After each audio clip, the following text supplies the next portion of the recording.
لَأَزِيدَنَّكُمْ وَلَئِن كَفَرْتُمْ إِنَّ عَذَابِي لَشَدِيدٌ।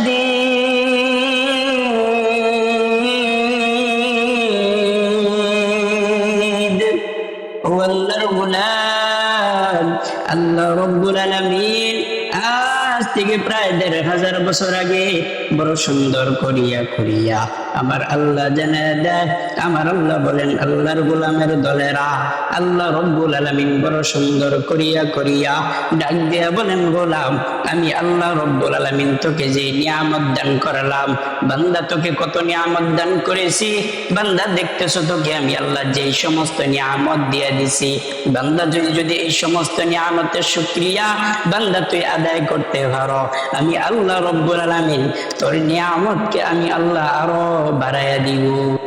কিন্তু আল্লাহ আয়াতের দ্বিতীয় অংশেই আমার আল্লাহ বড় সুন্দর করিয়া করিয়া জানায় দেয়, এরে বান্দা বান্দির দলেরা, যদি আমি আল্লাহ রব্বুল আলামিনের নিয়ামতের শুকরিয়া আদায় না করো, যে বান্দা আমি আল্লাহর নিয়ামতের শুকরিয়া আদায় করবে না, আমি আল্লাহ রব্বুল আলামিন ওই বান্দার নিয়ামত ছিনায় নিব।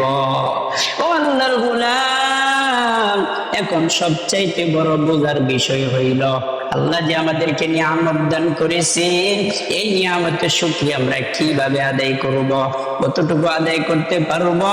ও আল্লাহর গোলামের দলেরা, আমার তো মনে হয় আল্লাহ আমাদেরকে যে নিয়ামত দান করেছেন, আমরা যদি কিয়ামত পর্যন্ত সিজদায় পড়ে থাকি, তারপরও একটা নিয়ামতের শুকরিয়া আদায় হবে না।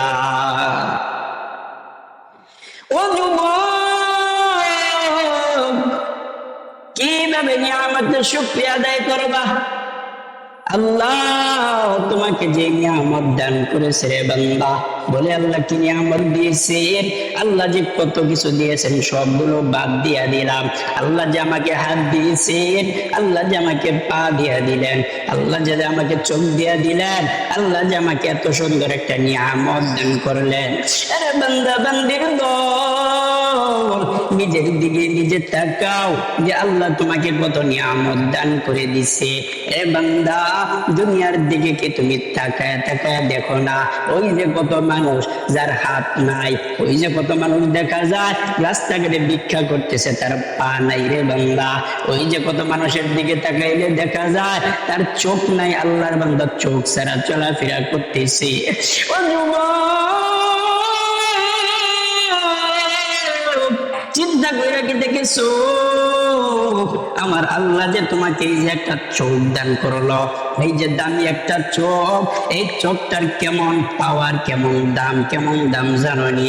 এরে আল্লাহর গোলামের দলেরা, দুনিয়ার জমিনে 1 সেকেন্ড যদি রাত্রের বেলা কারেন্ট না থাকে, 1 মিনিট কারেন্ট না থাকলে তাড়াতাড়ি চিল্লায় বলো কিছু দেখা যায় না, লাইটের ব্যবস্থা করো। আর যে আল্লাহর বান্দার চোখ না,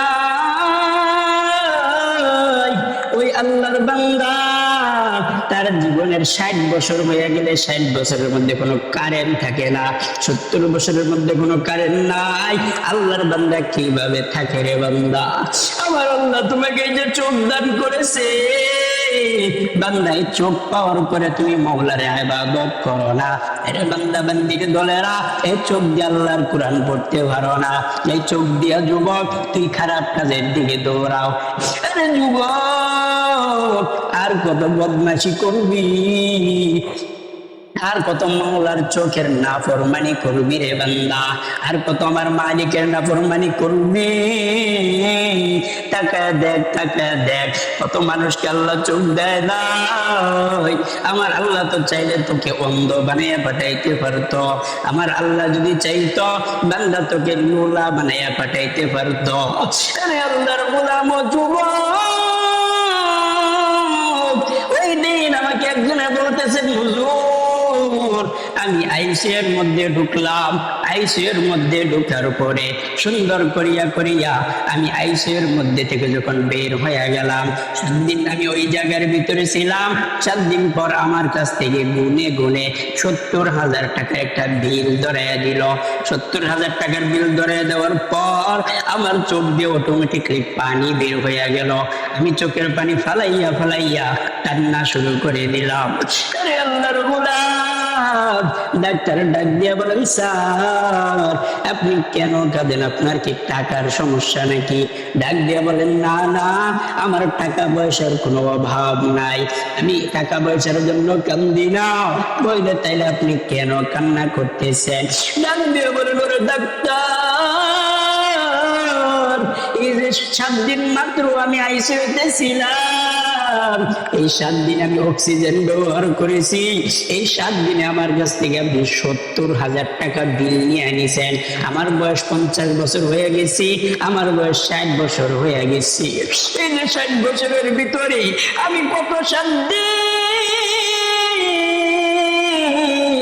আমি কত সময় আমার মাওলার দেওয়া অক্সিজেন ব্যবহার করেছি, আমি আমার মাওলার দেওয়া এত বাতাস ব্যবহার করেছি। কই আমার মাওলা তো আমার কাছে একদিনও বিল চায় নাই, আমার আল্লাহ তো একদিনও বিল নেয় না।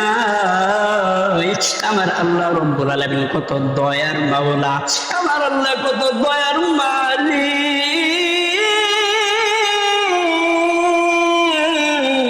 আমি এই চিন্তা করতেছি, ও আল্লাহর গোলাম, চিন্তা করিয়া করিয়া কি দেখেছ? এই যে আল্লাহ তোমাকে একটা নাক দিয়া দিছে, এই নাক দিয়া বারবার শ্বাস ফেলতেছ, বাইর করতেছ, শ্বাস বাইর করতেছ, আবার ঢুকাইতেছ। একবার কি চিন্তা করিয়া করিয়া দেখো রে বান্দা, এই যে তোমার নাকের শ্বাস যদি আমার আল্লাহ বন্ধ করিয়া দেয় কি অবস্থা হবে? ওরে যুবক, কার যৌবন পায়া বাহাদুরি করতেছ? আরে বান্দা বান্দির দলেরা, একটু কি চিন্তা করিয়া দেখেছো? আমার আল্লাহ রব্বুল আলামিন বলেন, বান্দা বান্দির দলেরা, তোকে আমি 2টা ঘন্টা সময় দিয়ে দিলাম, বান্দা এই 2 ঘন্টার ভিতরে, আরে আল্লাহর গোলাম, বান্দা এই 2 ঘন্টার ভিতরে তুই আমাকে অন্তত, আমি আল্লাহকে 5 ওয়াক্ত নামাজের মধ্যে 5 বার সেজদা দিয়া দিবি, আপনি আল্লাহকে 5 ওয়াক্ত নামাজের মধ্যে দাঁড়াইয়া দাঁড়াইয়া ডাকবি। আরে বান্দা বান্দির দল, আমি আল্লাহ তোর কাছে তো বেশি কিছু চাই না। বান্দা তুই তোর জবান দিয়া তোর মাকে ডাক দাও, তোর মার কলিজা ঠান্ডা হয়। বান্দা তুই তোর জবান দিয়া তোর বাবাকে ডাক দাও, তোর বাবার কলিজা ঠান্ডা হয়। এ বান্দা তোর জবান দিয়ে তুই তোর লিডারকে ডাক দাও, বান্দা তোর লিডারের কলিজা ঠান্ডা হয়ে যায়। তোর জবান দিয়ে তোর দাদা দাদু নানা নানুকে ডাক দাও, তোর দাদা দাদু নানা নানুর কলিজাটা ঠান্ডা হয়ে যায়। বান্দা আমি রাগ করি না, তুই তোর মাকে ডাকো, বাবাকে ডাকো, বাধাও দেই না, তুই তোর আত্মীয় স্বজনকে ডাকো, বাধাও দেই না। কিন্তু যে জবানটা দিয়ে তুই তোর মাকে ডাক দাও, যে জবানটা দিয়ে তোর বাবাকে ডাক দাও, এই জবানটা দিয়ে যদি একবার আমি আল্লাহকে ডাক দিতি, একবার যদি আমি মাওলাকে ডাক দিতি,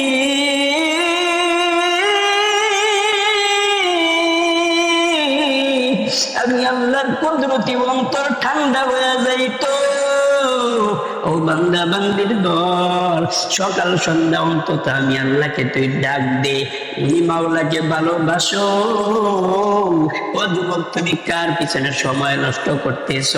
এই যে তুমি এত টাকা পয়সা নষ্ট করতেছ, দেখবা চার স্বার্থের আঘাত লাগলে বন্ধু বান্ধব চলে যাবে, আর আমার মাওলারে বন্ধু বানাও, ইনশাআল্লাহ আমার আল্লাহ কোনোদিন তোমাকে ছেড়ে যাবে না রে বাবা। আরে আল্লাহর গোলাম যুবক,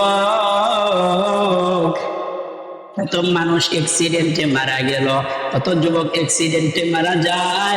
রাতের বেলা ঘুমাইলে যুবক আর ওঠে না, রাতের বেলা যুবক ঘুমায়, হঠাৎ করিয়া দেখা যায় সন্তান সকালবেলার ঘুম থেকে ওঠে না রে বাবা। মা সন্তানের কাছে যাইয়া মা সন্তানকে লাড়া দেয়, দেখে সন্তান ঘুম থেকে ওঠে না। মা ডাক দিয়ে বলেন, ও আমার আত্মীয় স্বজনেরা কই, আমার সন্তান যেন ঘুম থেকে ওঠে না। আত্মীয় স্বজনের দরজা ভাইয়া ঢুকলেন, ঢুইকা দেখতেছি আল্লাহর বান্দার শরীরটা ঠান্ডা হয়ে গেছে, আল্লাহর বান্দার শরীরটা শক্ত হয়ে গেছে। আত্মীয় স্বজনের ডাক দিয়া বলেন, ও সন্তানের মা, আপনার সন্তান দুনিয়া থেকে বিদায় হয়ে গেছে। ও আমার প্রাণপ্রিয় যুবক ভাই, ভাই, কত যুবক দুনিয়া থেকে বিদায় হয়ে গেল, কত মুরব্বীরা দুনিয়া থেকে বিদায়। ও যুবক ভাই, কিসের পিছনে পড়ছ? আর সময় নষ্ট করবা না, আমার মালিকের কষ্ট দিবা না রে বান্দা।